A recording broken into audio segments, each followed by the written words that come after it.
Y bueno, chicos, continuamos con esta parte que les estaba comentando en torno a la performatividad como legitimación del mundo, ¿no? Les mencionaba justamente que, bueno, esta noción de la performatividad implica como el poder, digamos que poner en escena ese lenguaje, sobre todo para qué, puede ser para distintas cosas, ¿no? Para ejercer una autoridad, pero también para ejercer una resistencia, ¿no? Y en ese sentido es hacer uso como de esta agencia militante que nos dota a cada sujeto y poder a partir de nuestro lenguaje, de nuestra performance en escena, poder construir una identidad, ¿no? Reforzar nuestra identidad, asumirla como parte de nuestra resistencia como sujetos, ¿no? En ese sentido, bueno, los ejemplos que muy breve les estaba comentando hace un momento, era la parte de, de cómo las personas que, por ejemplo, no se asumen dentro de un género, quieren que les nombren como ese lenguaje incluyente, ¿no? De nombrarlos con E, ¿no? Les personas, nosotres, ¿sí? Ese tipo de lenguaje, digo, más allá de que lingüísticamente esté bien o mal y demás, implica una performatividad, ¿no? En ese sentido, implica el hecho de asumirse como alguien que no se identifica dentro de ningún género de tipo binario y a partir de eso construye o pone en práctica este lenguaje, ¿no? Otro ejemplo es el lenguaje para nombrar personas con discapacidad, ¿no? O sea, si se fijan nuestros abuelos, incluso nuestros padres, digo, malamente tenían como esta noción de que, ay, el manquito, ay, el cojito, ay, o incluso, no sé, ay, el negrito, mira lo que bonito, ay, sí, el cieguito, ¿no?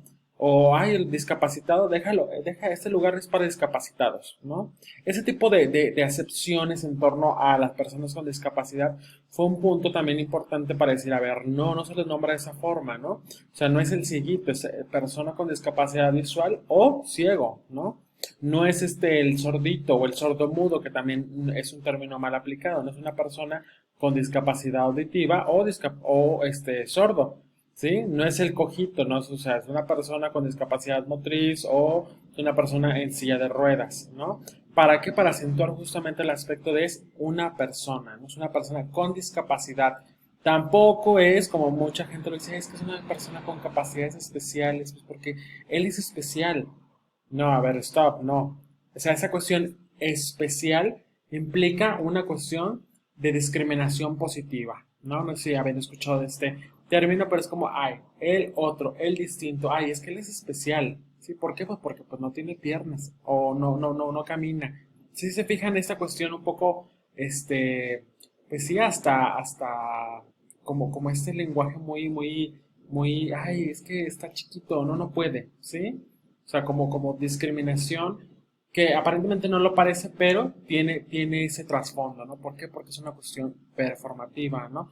O el hecho del ejemplo del niga, ¿no? O sea, si uno, nosotros aquí, cualquier persona, llega con una persona afroamericana o de raza negra, ¿no? En Estados Unidos, y dice, hey, niga, o sea, por supuesto que no va a ser, no va a ser uno bien recibido, ¿no? ¿Por qué? Porque es una cuestión de que entre ellos se asumen como parte de una comunidad donde se puede nombrar de esa forma, ¿sí?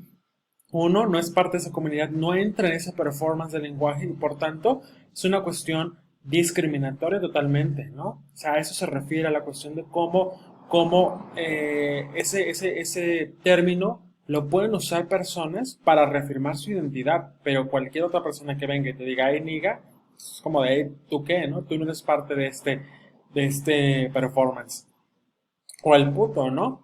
Que obviamente utilizado en términos, más bien en contextos deportivos, específicamente el fútbol, obviamente tiene una cuestión discriminatoria, ¿no? ¿Por qué? Porque es una cuestión de acentuar a aquel que no hace bien las cosas, al débil, al vulnerable, ¿sí? Al que no está al tiro, ¿sí? Es decir, a alguien que no desempeña su rol masculino de defensa, de contraataque contra el otro equipo o whatever.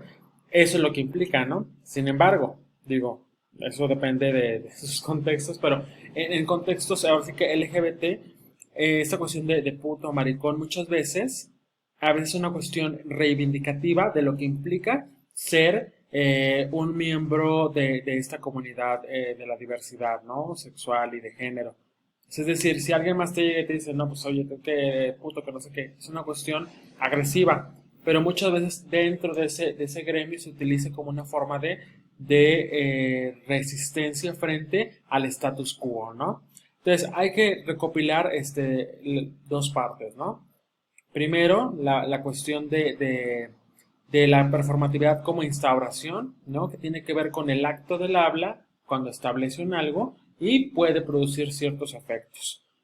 En ese sentido, como ya lo mencionaba, ¿no? Si se fijan, está muy anclada esta parte de cuando un acto material no se puede realizar o es difícil de hacerse tangible o es ambiguo y por tanto se refuerza con una cuestión de una práctica en escena o intenta visualizar una práctica en escena, ¿no?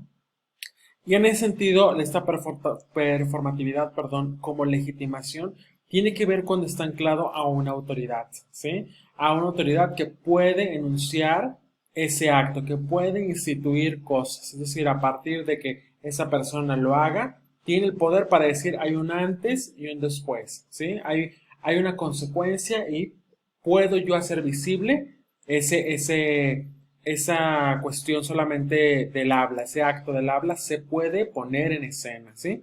Que va anclado justamente en lo que mencionaba, ¿no? A esos ritos de institución que permiten a una persona con jerarquía instituir algo, ¿sí?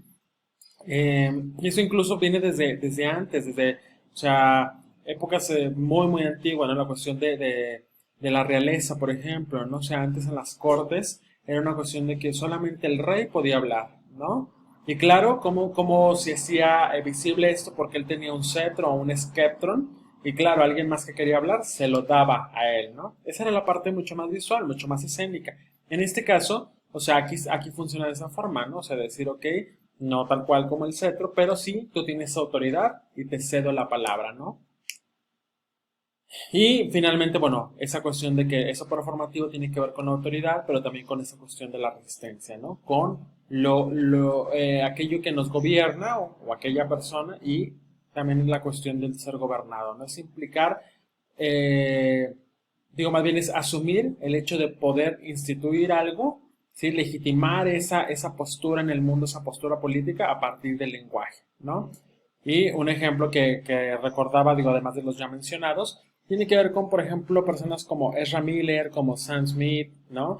Como, no sé si ubican a un cantante, bueno, o realmente, bueno, desconozco el término correcto para nombrarlo, Anoni, ¿sí? Que era de este grupo que se llama Hercules of Love Affair, que ellos se asumen como personas no binarias, ¿no? Y en ese sentido, ellas, ellas pidieron asumirse y ser nombradas con pronombres, ¿cómo se puede decir? Plurales o el it, ¿no? En inglés. O sea, esa fue la forma en cómo ellos pidieron ser nombrados. ¿Para qué? Para no que no les digan he or she, ¿sí? Sino ser nombrados como we, como it, ¿sí? O sea, en el plural que es indefinido y en el pronombre it, ¿no? Ellos así pidieron ser hablados. Esa es una cuestión de resistencia, ¿sí? De performance de su lenguaje. Eso es bien importante. Y bueno, aquí prácticamente ¿cuál va a ser su challenge del día de hoy? Tienen que elegir una noticia reciente en un medio digital, ¿sí? Cosa importante en donde se presente una cuestión de performatividad del lenguaje, ¿sí?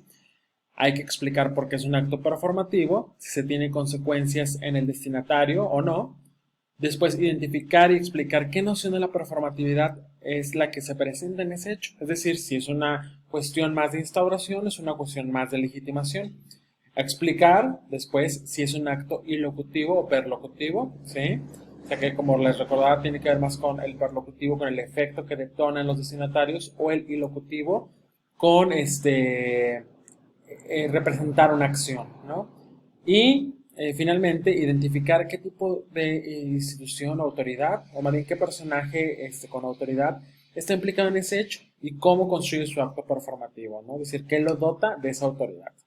Esos elementos de manera sintética, ¿sí? Muy clara y precisa los van a poner en una infografía. Esto es trabajo en equipo, de igual forma que todos los anteriores.